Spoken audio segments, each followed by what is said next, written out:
What's going on, everybody? Welcome to call 8 of Coaching Collective. Bit of a small group tonight, just because everybody's kind of out for the holidays and stuff, and not a lot of people can make it. No big deal.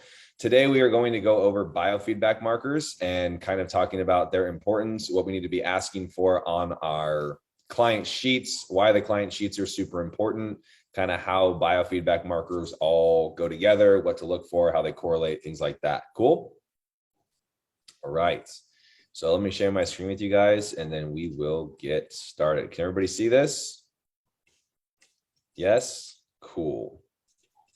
Let's dive in. Like I said, I don't think this is going to be a crazy long call, but since it's a more intimate group, I really want to encourage you guys to ask a lot of questions, have a lot of correlations, and like really open up some dialogues and discussions here. Since there's only a few of us, we can really get some value out of this, and so can everybody else who watches the replay here. So moving on. They're going on. Your feedback forms are the most important, in my opinion. I think this is the most important place. This is where your client communicates to you the most. So a couple of questions to ask yourselves when you're going through client feedback and creating sheets for your clients to give you or to check in with you, right? What do we need to know in order to best serve our clients? What do we need to know? Somebody give me a broad answer. What do we need to know in order to best serve our clients? How they're feeling. Yeah. Okay, what else? Where they're currently at. Okay, where else? What else? Come on. Recovery. Current training. Okay, current training, right? So we need to know a lot of shit, right? In order to best serve our clients. We need to know pretty much everything. So we need to know what indicators are constantly changing that need to be monitored. Can somebody give me an example of an indicator that's constantly changing that we need to monitor? Or a variable? I guess indicator wasn't a very good word. Should have been variable. Stress. Stress is a great one. What else? Give me one more. Energy. Energy. Boom. Okay. What variables can cause fluctuations in body response that need to be monitored? Carly, give me one. Stress. Stress. Absolutely. Give me one more. Give me one more. What? I think digestion is a big one. Digestion is a huge one. Good.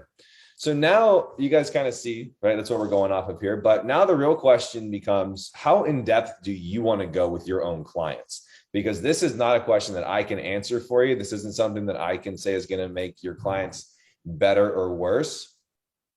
Do you want to just focus on the physical aspect with clients, or do you want to do the mental as well? This part is going to come down to how you want to serve your clients. Me personally, everybody on my roster knows I'm very in depth with the mental side of things, really focusing on like kind of mastering that part. And then the physical side is a lot easier to overcome. That's the way I choose to run it.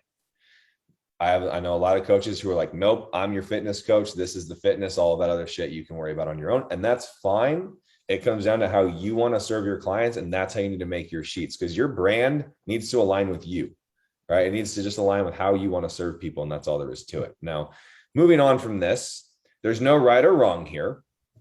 There is only making improvements over the course of time. So this is something that I see a lot of new coaches come out with and kind of shoot themselves in the own foot, because they're waiting for their check-in sheets to be like perfect. They want to make sure they've got everything down they need to ask for. They want to make sure all of their startup documents are perfect. And the best startup documents and sheets that you're going to end up making are after you've been through 100 clients and you've answered the same damn question 100 times in a row, and you finally go, I'm just going to write that in a startup sheet.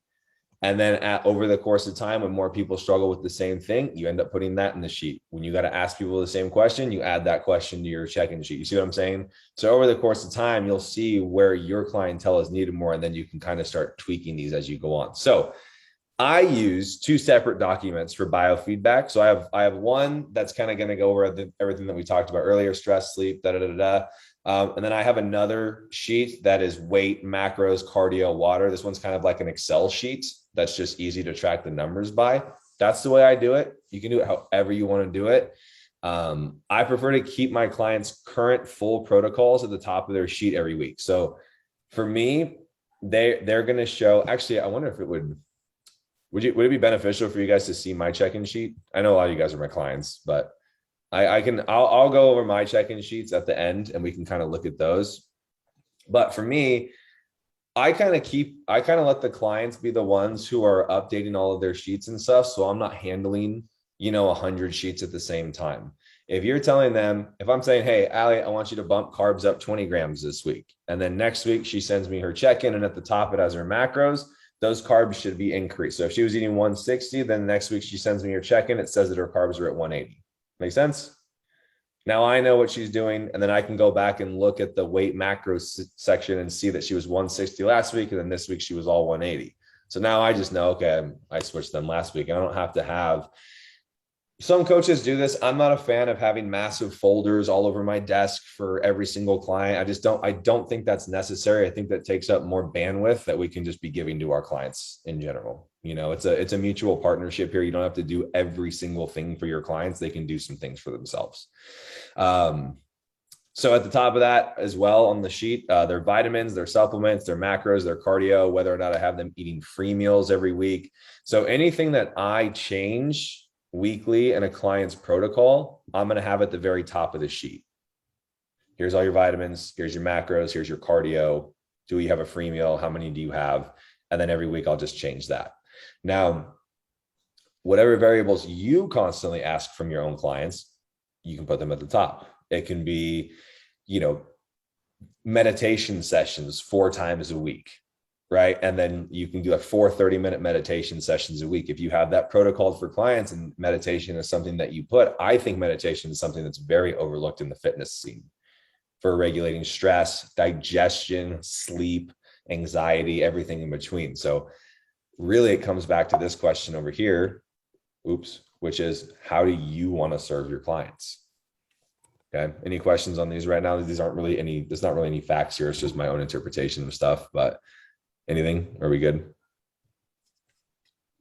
Okay.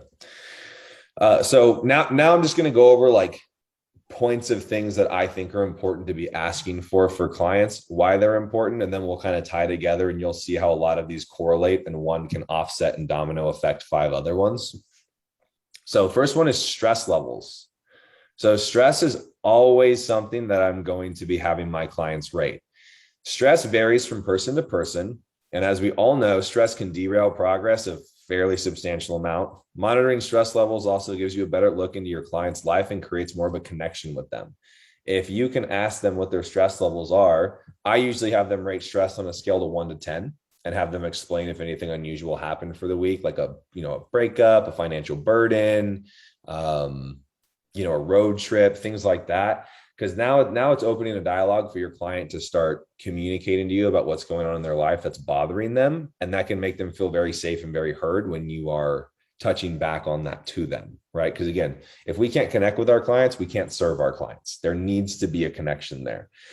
So with that, I'll have them rate stress on a scale from 1 to 10, like I said. And then I usually give them a little written section if anything unusual happened in their week that could potentially be leading to that stress so that they can explain it to me. So we can see stress reflected in abnormal weight fluctuations, inflammation, digestive issues. An appetite can either spike or suppress here. I think that's important to note. Stress is going to react differently per person. I don't know if any of you guys are stress eaters or stress under eaters. I am 100% a stress under eater, but I have clients who, when they're stressed, they can eat a whole cheesecake from the Cheesecake Factory and not blink. Yeah, right, Carly. Right. But everybody's different. It's important to realize that, if they're like, oh, I'm starving this week and we see their stress up, we can more than likely say, I doubt it's actual hunger. It's more than likely just a stress induced hunger spike. So if we were to feed you higher right now, it's probably not going to be the best case scenario for us overall for our goals. Does that make sense? Obviously, sleep can be offset if we're stressed. We've all been there, super stressed, restless, can't sleep. Any questions on stress and why we're monitoring it? Or maybe other things it can affect or anything like that? Cool. Sleep. Okay, so just like we talked here, stress can offset sleep. Let's talk about sleep. Duration and quality are both very important variables here, in my opinion. I like to pair sleep and stress together because they're both typically going to affect things in the same ballpark internally. Biofeedback wise, everything in between. So I also have them rate sleep from 1 to 10, 1 being like 1 to 2 hours, 10 being 8 to 9. You can ask them to track how many hours they sleep per night if you want to. So if we go back to that Excel sheet I was talking about, where they have like weigh-ins, macros, fiber, all that stuff, you can write a section where it says, hours slept. And then you can really start, and it's an interesting correlation when you start monitoring that. You can really see the correlation between hours slept and weight fluctuations on the scale. That's probably one of the bigger ones that I see cause weight fluctuations. So moving forward from that, we will see weight fluctuations, strength decreases, irritability, digestive issues. I'll notice somebody's not sleeping well if I see like a water layer or like a film on their skin. They just look a little blurry than what they're used to. And they might even say like, I feel bloated. I feel like a lot of times clients can't really articulate what bloat actually is. So if they're a little bit watery or they're retaining water, that they'll say they're bloated. Well, I think I'm touching on bloat a little bit later in this of what it actually is, but yeah. And then usually if sleep's off, we're going to see an appetite increase because sleep is going to offset leptin and ghrelin levels and make hunger actually go higher than it needs to be. So this is why we can see a lot of people who don't sleep well. There's a direct correlation, and usually they're overweight. A lot of people who have sleep issues are also overweight. They can't regulate their appetite. So with this, I would refer back to the circadian rhythm call for more in-depth notes on the sleep, the duration, the quality, why it's important. Carly, I think that's call 3. It's a really good call. Moving on. Hunger cues. Oh, did you have a question? Yeah. So how like you kind of explained a little bit, okay, like why it causes appetite increase because it offsets leptin and ghrelin, which makes sense. I guess, is there like a cause of why sleep makes you watery, or like what is like what's actually going on in your body that causes that? Well, so when we sleep, we go into like REM cycle. That's when our body recovers. And cerebral spinal fluid actually even goes up and flushes your brain out of toxins. It's like crazy. It's crazy shit that happens when we sleep. Even down to like mental chaos. Like if you're ever stressed out or you're super upset and people go sleep it off, you actually will literally sleep it off because the spinal fluid comes up and literally washes away toxins in the brain and kind of cleanses it. So when we're sleeping, we're in full blown recovery mode. And when we're in recovery mode, we're in an anti-inflammatory mode. So if our sleep is off, inflammation is going to be higher because the body's not getting the recovery that it needs. And water on the physique from that is usually going to be inflammation. So that's why we're going to see that wateriness. It's not necessarily that we didn't sleep, so there's water there. It's more so we didn't sleep, so there's more inflammation there than there should have been. Gotcha. Cool. Thanks. You're welcome. Next up, hunger cues. I prefer a written explanation here. And then I also do 1 through 10 because hunger is one of our key variables to note for metabolic capacities, in my opinion. If I'm pushing individuals' food up and their hunger is not there and they don't have an appetite, it does not make a lick of sense to continue to push their food up unless it's a very, very certain circumstance. So I will say this: if I have somebody starting and their overall baseline of calories are really, really low, like let's say that I have them eating 1,400 calories a day and they're still like, man, I'm just not hungry, I'm more than likely going to force feed them up because they need a little bit of like a kickstart for their appetite to come back up. Because if you eat too low, systems can suppress and hunger can just be blunted because your body's kind of adapted to that intake to survive. So those are the types of scenarios where I would kind of force feed somebody to get that hunger to regulate back up, and usually works every time. But good rule of thumb, if appetite's there, metabolic function is high, so we can increase food. If hunger's still there, metabolic threshold's high, we can keep increasing food. And this is when you start seeing people, reverse up to 250, 300 calories for women. And, they're still hungry and lean, right? Because we're going based off of bio response there.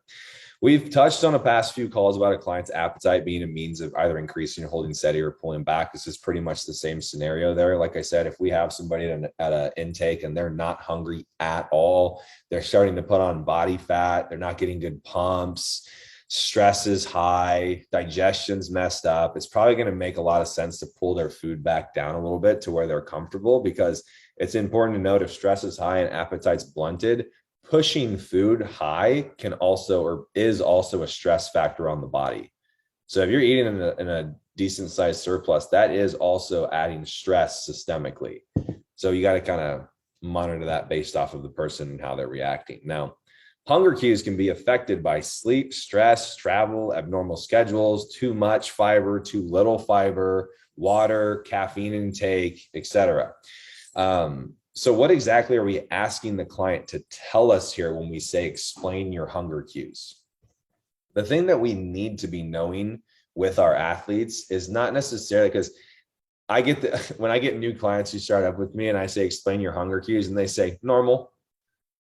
I say, all right, that's great. I have no idea what normal means for you. Normal hunger cues for me is, I'm not that hungry of a guy. I'm really not. I work from home. I'm not as active as I used to be. My hunger pretty much chills all day. I have to really force myself to eat into a surplus.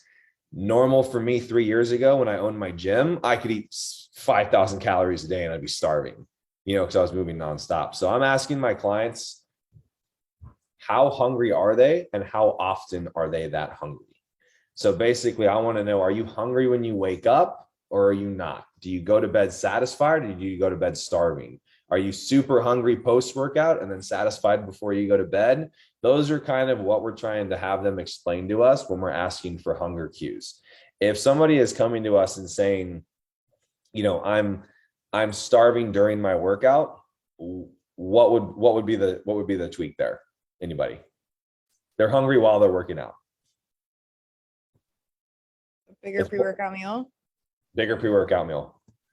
Right? Super simple. Cool. Why don't we add an extra 25 carbs to your pre-workout meal? Next week, they go, wow, I felt great during my workout. If they're super hungry post-workout, then we can say, okay, let's try to make your post-workout meal bigger. And now that we've done that, maybe they're going to bed hungry. And we go, okay, cool. It just looks like this food, no matter which way we move it, is not enough to fully satisfy your metabolic needs. So we'll go ahead and increase food this week. Does that make sense? Yeah. Any questions? Cool.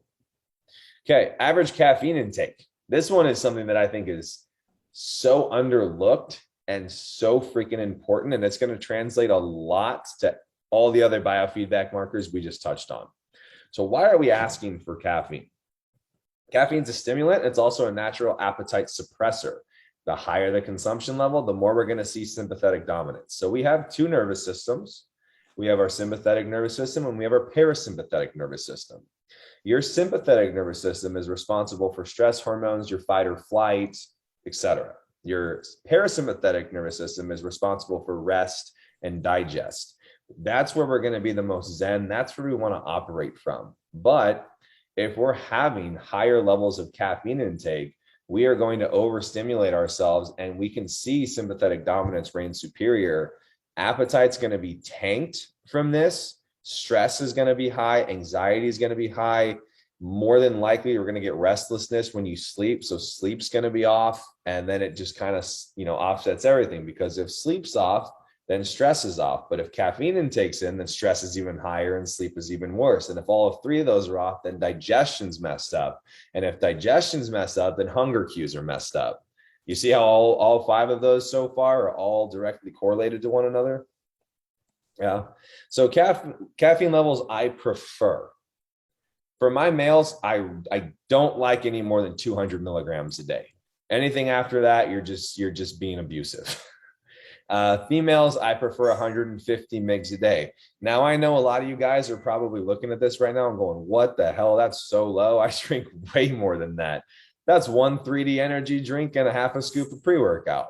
Well, that's the problem, because our society is so accustomed to abusing caffeine. But what do we have the most amount of right now? Mental health issues, anxiety, stress, lack of sleep, poor digestion, which in itself is messing with mental health. And we can see the correlation here. It's a substance abuse issue. So being able to articulate that to your clients, and you're going to get clients. I've had a client drinking 1,500 milligrams of caffeine a day. She was on prep She wasn't making any progress. She came from another coach to me. And, I asked for average caffeine intake and she wrote that. Oh my God. What are you even drinking? I mean, she was drinking like 4 energy drinks a day. She was doing 2 scoops of pre-workout. She was drinking a coffee and her systems were destroyed. It took me about 4 weeks to taper her caffeine down to 0. And I think she dropped like 12 pounds just of water and inflammation. Sleep improved, digestion improved, everything. So too much caffeine can offset sleep, digestion, stress, hunger, water retention, and it can also inhibit recovery by the restriction of articular blood flow. So something that's really important to note here is that caffeine is a vasorestrictor, which means it restricts the size of your blood vessels and less blood flow can go in there. Now, we see nitric oxide amplifiers in pre-workout, right? The pump matrix, nitric oxide amplifiers. These are vasodilators, which means they open up the blood vessels so that more blood flow can get in there. Now, when you see, and this is what cracks me up about pre-workouts with a ton of caffeine in there, you'll see a pre-workout that has 300 milligrams of caffeine, which is outrageous. And then they've got like 8,000 milligrams of a pump matrix because they need that much of a pump matrix to offset what the caffeine's doing. So now you're taking 2 things at once that are doing 2 completely different things. That doesn't sound too optimal to me when we're going into the gym, not taking into account the appetite suppression, the stress increase, the stimulation that we don't need and everything in between. So too much caffeine can actually cause you to restrict blood flow and can lower the recovery process, which can increase more inflammation, which can offset sleep, which can offset digestion, et cetera, et cetera. Any questions about this? So quick question. When you have a client that's that high at caffeine, obviously I don't have a client at 1500, but do you more so like take them on a cleanse of caffeine right away, or do you have them drop it down gradually? Yeah, so you're definitely going to want to taper somebody. I mean, here's the thing is more oftentimes than not, people have been drinking more than 200 milligrams of caffeine a day for months, if not years in this society. If they don't drink caffeine for a day, it's more than likely because they were doing something else and got sidetracked. But more oftentimes than not, caffeine is being consumed every day. So taking time to, depending on the height of the caffeine intake, is how the depth of when I'll take it down. But yeah, at that point, like I said, with that girl, it took me 4 weeks to taper her down. I want to say I tapered her down immediately in half. I think I tapered her down to like 700 mgs. And then from there, it was like 500.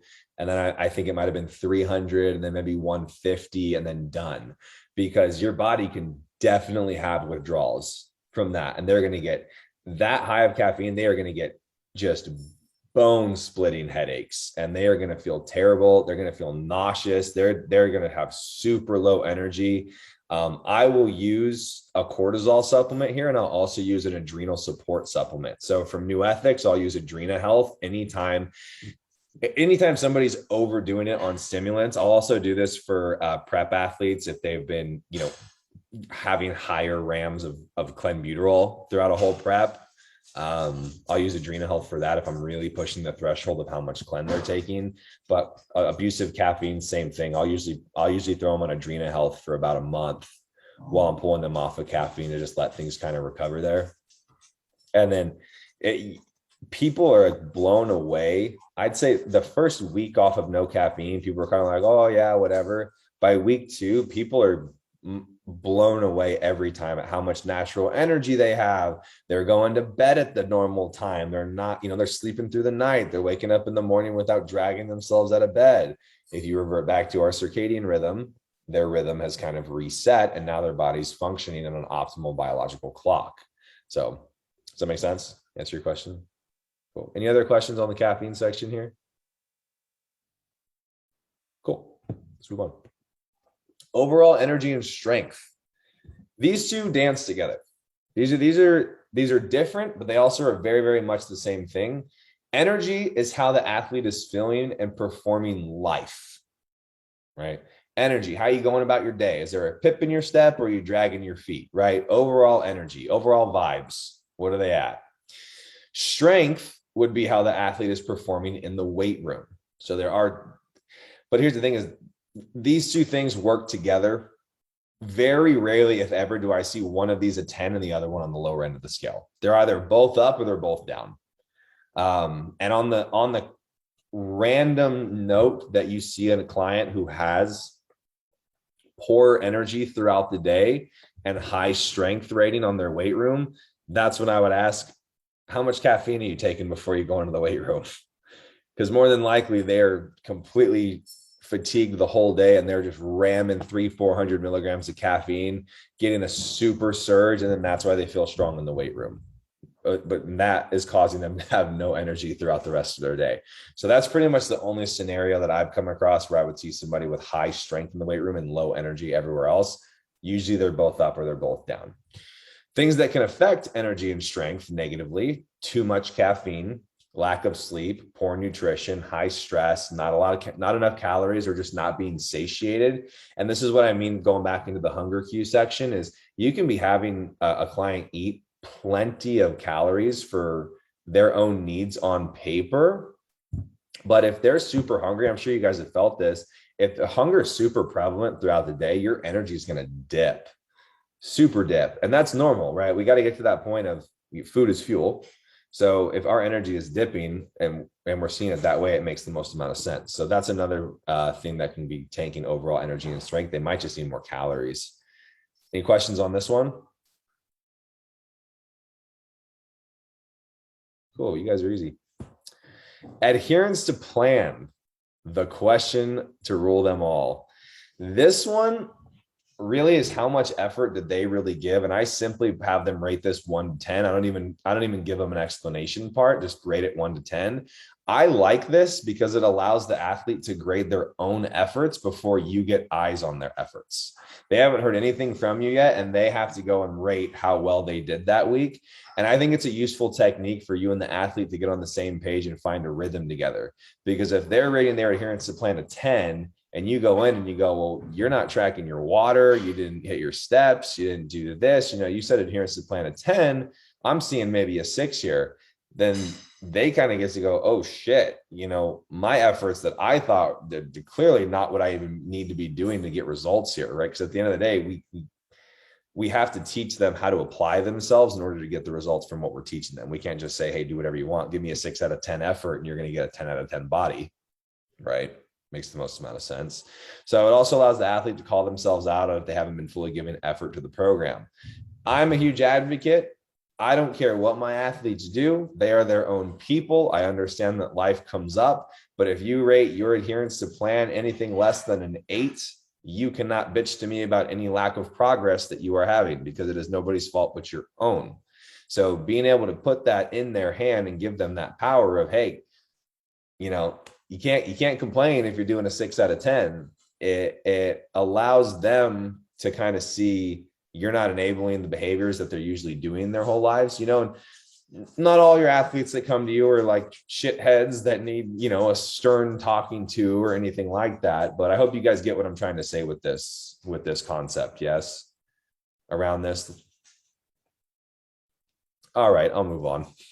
One thing that I do with my clients with this question is if it's like an 8 out of 10, I have them ask themselves, okay, what made this week an 8 out of 10? Like, what was it? Because like, where does the line get blurred between like what made this week an 8 versus a 9 versus a 7? So I'll be like, okay, what was it that you like caused this rating, and what can you do next week to make it a 10 out of 10? And if they're like consistently hitting 8s, I'll have them like even email it back to me or like send me a picture of them of like what they wrote out for it, just so they can like really get clear on what it was that was stopping them from being 10 out of 10 and then actually fixing it and applying it. So that just helped with like application for me personally. I love that. What does anybody else think? Anybody else have thought on that?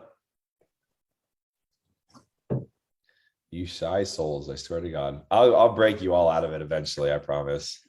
I literally never shut up, so I'll just keep I think it's super helpful. Like it actually, like it's not just like rating your like behavior adherence this week and just like leaving it at that. It's like actually thinking like, okay, like where did I go wrong and what can I do better? So like putting it into like deeper thought. Yeah, exactly. Always finding the why. The big one. All these calls, you guys have been here. Once we find the why, everything makes sense and we can have conversations from there. Cool. Let's move on. I don't even think I have that many left, to be honest. Okay. So is the client experiencing any unusual bloat? Full does not equal bloat. And I think that's something that is super important for your clients to understand. I can't tell you how many clients are like, man, I by the end of the day, I'm just so bloated from all the food and water that I've eaten. I'm like, you're full. There's a big difference. Bloat is a discomfort or pain in the abdomen region caused by an inflammatory response. Has anybody ever here eaten something and then your stomach literally balloons? Yes? Show of hands. Yeah. When you really experience painful bloat and inflammatory response, you'll never confuse bloat for full again, ever. Important to get that in your client's head. No, bloat is painful. It feels like there's a balloon and there's like something stabbing you. So multiple variables I ask for can contribute, or multiple variables we already asked for can contribute to bloat. So water being off, sleep being off, stress, fiber, even them eating a new food source that they're not used to eating can immediately cause bloat. So electrolytes can play a role here as well in regards to water retention. So if you want clients to monitor those daily, you can. I think just giving them general guidelines to stick between is easier, and then assess deeper if something's off. So basically like, hey, here's where I recommend you try to keep your sodium ranges. Here's where I recommend you try to get your potassium ranges, water, probably right around 1.5 gallons a day. Those are where you kind of want to try to stay.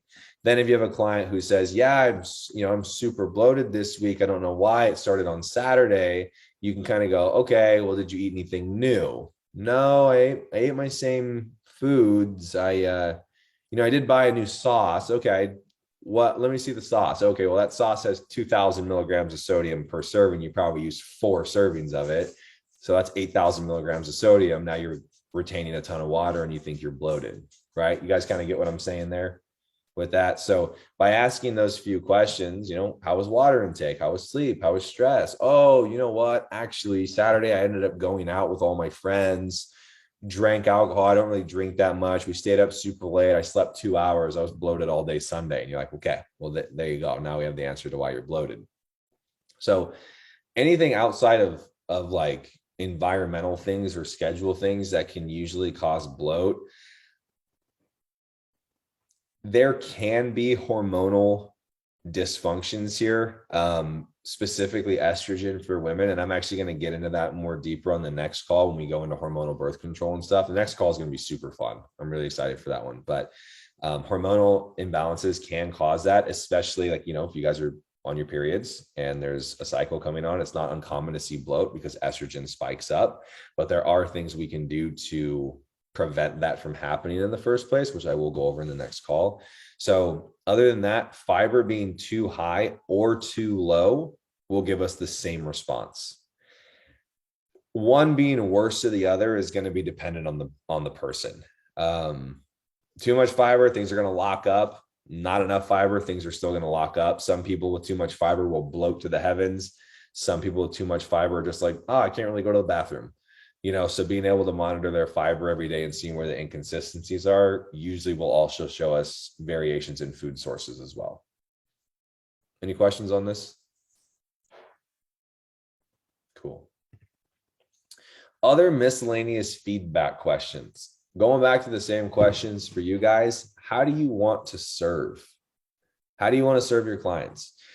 I like an open forum section at the bottom of my check-in sheet, which is basically just a spot where clients can write whatever they feel they want you to know about their week so you can serve them better or give them advice, etc. I'm to the point now where probably 90% of my check-ins are therapy sessions, which is totally fine. That's how I like to serve my clients.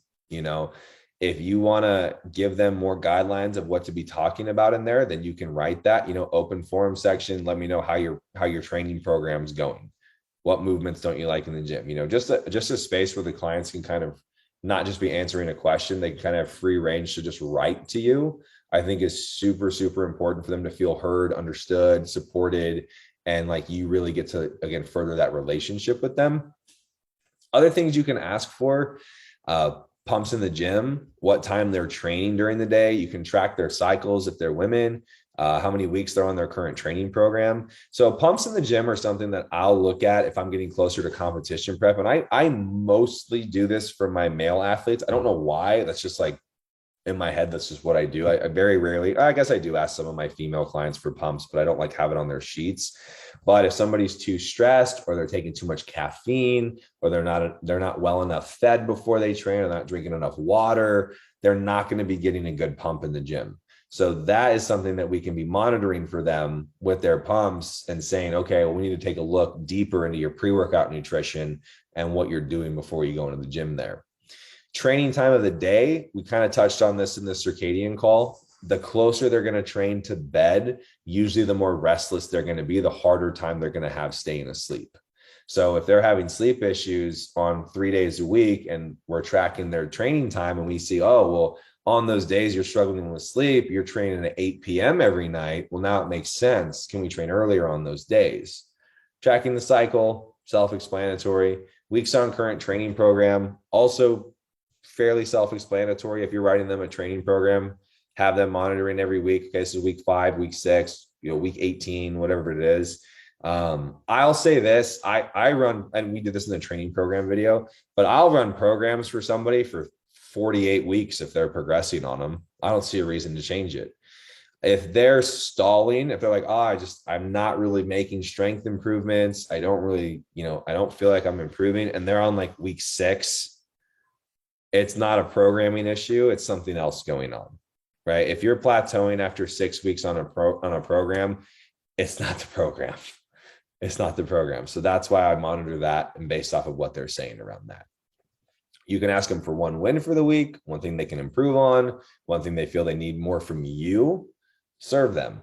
I think a question on what's something else, like what more do you need from me right now, is a huge one. It puts you more vulnerable, because you can potentially hear something that you're not doing to show up for your clients. But being a good quality coach, you have to come from that place of serving. You can't come from that place of, this is how I serve, and if you don't like it, that's your problem. Does that make sense? Because I've got some clients that just love tough love. I got other clients that are like, hey, I feel disconnected because you didn't message me this week to check in on me. And I can't sit there and say, you need to get over it. That's this person communicating to me how they feel they need to be served in order to feel, supported. So that's our job as coaches, serving obviously within reason. If a client's like, I need to call you every night, I'd be like, you're not on my roster, that's for damn sure. But yeah, being able to just serve them like that. So that's all sheet 1 for me. That's all of that's in the sheet 1. So check-in sheet 2 is what I call the tracker, and daily tracking variables, basically variables that I want to see every single day, or I want to be able to look at the week and see what they were every single day for the week. Fasted weight in the morning, obviously, the macros they tracked for that day, what their fiber was, their water, their cardio. And then I'll usually give them like a little tiny section for any like specific notes on this day, like was sick, couldn't train, right? And then if I have them at a step goal, I'll put, steps with cardio so that they can monitor all of that. So it's just all in one sheet. I'm going to show you guys what these look like in a second. The goal with our sheets, the 2 sheets, the goal that you have for these check-in sheets with your clients is not to give them homework. It's to get as many fluent data points as possible so we can get an in-depth view of our client's week and body response. So if you notice, every single variable that we've talked about in this, they all flow together. They're all connected. Each one can offset all the other ones, and each one can benefit all of the other ones. The body is a full-blown system. And if one thing is off, then the whole system's off. It's literally like blowing a head gasket in a car, right? If that one part of the engine's off, the whole engine stops working properly. So the other goal with our sheets is to establish a relationship with the client to understand their response to certain variables: stress, sleep, fiber, eating too late, etc. So if you have a client who, if they eat after 8 p.m., they're up 4 pounds on the scale, and we start going through the week and then we see a 4-pound jump and then it drops right back down. And then you look, oh, they slept 4 hours. Now we know that. So we want to monitor weight and learn those body trends, because while people's weigh-ins aren't the same and stuff, each person I've found has certain trends that their body will do. And the more consistent you can keep their data, the more you start seeing these trends play out. Like, oh, Every Saturday, they go out and they're down 4 pounds, and then they gain 3 pounds back over the course of 2 days. They're still dropping a pound a week, but every Saturday it's up. You know what I mean? So those are the things and trends that you'll see start to be very, very prevalent with people when their routines are the same, when things are dialed in. So asking for proper data points that all flow together to create a big picture look, so it's easy to pinpoint an issue that needs supported. And then, like I said, notice how almost all of these tracked points, they all affect one another. So if digestion's off, we get to backtrack to what variables? What can offset digestion from what we just talked about? Stress. Stress. What else? Sleep. Sleep. Water. Eating something new. Eating something new. Go on, Allie. Hot chair. She just said, I'm gonna sip instead. Wait, me? Yeah. It's because there was an Alyssa on the call, so I was like, is it me Oh. or she dropped off? I said stress. All right. But yeah. So all of those points, right? So it all makes sense. So questions, comments, other data points you guys use, let me know. I'm gonna stop sharing my screen real quick. I like throwing in one of the questions I throw in there is what's one goal you're setting for yourself this week? Just for them to like write it down and then like visually see, okay, this is the goal. Kind of help them manifest that goal for the week. Yeah, I like that a lot, Sean. That's actually a really good idea. I ask my clients if they have a free meal programmed, how they felt about taking it. Cause I've noticed a lot of my clients struggle with like food guilt or body image around their free meal. And I really work on just overall like food freedom and also feeling in control, like not overdoing your free meal. So Yeah, that's super important. Wait a minute. So I want to share my screen with you guys. Here we go. Okay, so this is the tracker that I was talking about here. So I have them monitor the date. I have them do their weight fasted, their protein, their carbs, their fats, their fiber, water intake in gallons, because I can't do that liter bullshit. Body part trained, and then any cardio and notes that they have. So if I have them doing 15 minutes of lists and then they're getting 8K steps for the day, right? That's what they're writing on their sheets. And now I know, and then I can monitor that. If they have a rest day, right, and they write rest day, and the next day their weight is up, I go, okay, body trend, or let's say on their rest day, their steps are 4K, right? 4K steps on a rest day. So they're not training on this day and they're moving significantly less and their weight's up. Okay, now we have a pattern. Now we understand what's going on. And now I go, hey, on your rest days, you're not moving as much.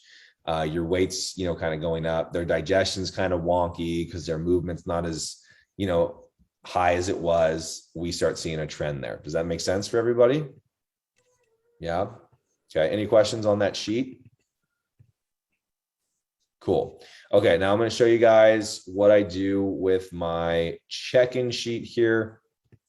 So there are, and this is what I'm telling you guys about trying to get your systems a little bit more dialed in.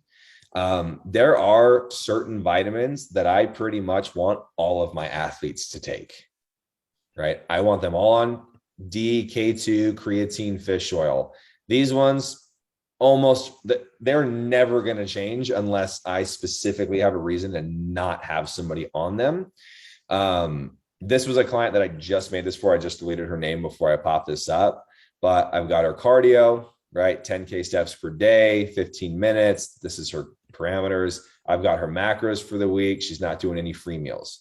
So this is what I was talking about. This is the top of their sheet. And if I bump her carbs up next week to 275, then when she sends it to me, it's going to say 275. So their whole protocol, I get to read at the top, and then the client fill out, they're doing it all for me.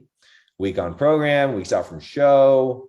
There's the 1 through 10. I like to be a little funny with my things, you can make it you. Adherence to plan, water, digestion. Are you experiencing bloat? What are your hunger cues? Average daily intake and caffeine, and then an open forum section.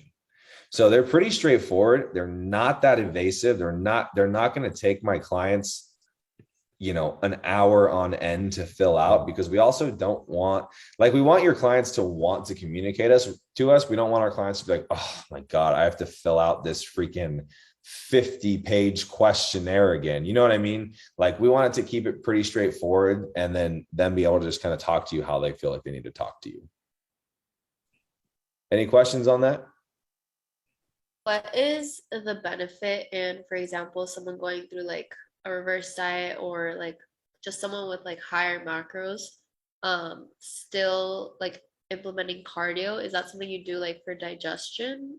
Yeah. Are you just referring to what her protocol was? Yeah. Yeah. So I'll say my rule of thumb for cardio when I'm reversing up, or I have people in their off season, usually 4 to 5 15-minute list sessions a week. There's a lot of benefits from cardio. I just like to keep it in for the cardiovascular health, kind of helping them still feel like an athlete. It does help with digestion. It also helps with insulin sensitivity. So I do like to keep cardio in a little bit for those types of things. And then, after their training session, hopping on and doing a little bit of cardio can help with fat utilization as well. So, again, just kind of still keeping them a little bit athlete. I don't want them huffing and puffing trying to tie their shoes, so I want to keep it in there a little bit, but just something that's not super evasive, that's burning a ton of calories. Yeah, she was on 2.4 speed. She's vibing. She is vibing. She's updating her Instagram the whole time. Yeah. So cool, guys. Well, does anybody else have any other questions about anything about that? Pretty straightforward call. All right, cool. Well, then that's pretty much what I've got for you guys. I'm going to go ahead and end this recording.